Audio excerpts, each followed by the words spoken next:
కూటమి కుట్రలతో రాజమండ్రి సెంట్రల్ జైల్లో ఉన్న మాజీ మంత్రి అంబటి రాంబాబును ఆయన అల్లుడు ఉపేష్, వైఎస్ఆర్సీపీ నేతలు అనిల్ రెడ్డి, జక్కంపూడి రాజా పరామర్శించారు. టీడీపీ గూండాలు అంబటి రాంబాబు ఆఫీస్, ఇంటిపై దాడి చేసి కార్లు ధ్వంసం చేశారన్నారు.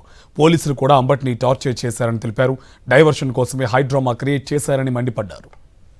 మీ ఎమ్మెల్యే, మీ లోకల్ ఎమ్మెల్యే గల్లా మాధవి గారే వాళ్ళని జనాల్ని తీసుకొని ఈ రూపాయి పావుల రౌడీలందరినీ తీసుకొని ఈ రాడ్లు, కర్రలు, కత్తులు తీసుకొని వచ్చి క్యాస్ట్ పేరు పెట్టి ఇష్టం వచ్చినట్టుగా మాట్లాడి అబ్యూజ్ చేసి బూతులు తిట్టి ఇంట్లో ఆడవాళ్లు మాత్రమే ఉండంగా, ఇంట్లో ఆడవాళ్లు 5-6 పసిపిల్లలు ఉండంగా వాళ్ళు వచ్చి బూతులు తిట్టి అద్దాలన్నీ పగలగొట్టి చేసిన దాంట్లో క్లియర్ కట్ గా ఎవిడెన్స్ మా దగ్గర సీసీటీవీ ఎవిడెన్స్లు అన్ని ఉన్నాయి. పట్టాభిపురం సిఐ వెంకటేశ్వర్లు, నల్లపాడి సిఐ వంశీ, వీళ్ళిద్దరూ ఇంకా పక్కనున్న కానిస్టేబుల్ హెల్ప్ తీసుకుని వాళ్ళైతే ఇబ్బంది పెట్టడం, టార్చర్ చేయడం జరిగింది.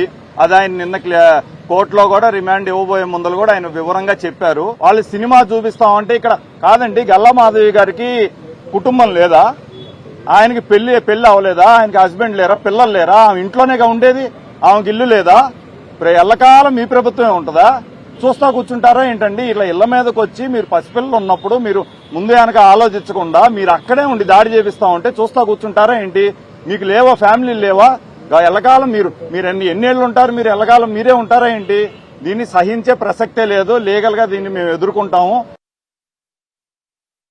ఇవాళ రాష్ట్రంలో పరిస్థితులు గమనిస్తా ఉంటే కేవలం అధికార దర్పంతో ఏది చేసినా చెల్లుబాటు అవుతుందనేటువంటి ధోరణిలో ఒక మాజీ మంత్రిని సైతం లెక్క చేయకుండా ఇళ్ల మీద దాడి చేయడం గాని, వారి వాహనాలని దగ్ధం చేయడం గాని, వారి మీదే దాడి చేసి తిరిగి వారి మీద పదుల సంఖ్యలో కేసుల్ని బనాయించి బెయిలబుల్ అఫెన్సెస్ లో బనాయించినటువంటి కేసుల్లో కూడా సెంట్రల్ జైలుకి రిమైండ్కి పంపించడం, ఆయన వయసుని గాని ఆయన హోదాని గాని అన్ని పక్కన పెట్టి కేవలం కక్ష సాధింపు మాత్రమే లక్ష్యంగా చేసుకుని ప్రభుత్వం చేస్తా ఉన్నటువంటి పనులని ప్రజలు చాలా దగ్గరగా నిశితంగా గమనిస్తా ఉన్నారు. చంద్రబాబు నాయుడు గారు దయచేసి కళ్ళు తెరవండి ఈ రోజుకైనా అని చెప్పని అడుగుతా ఉన్నాం.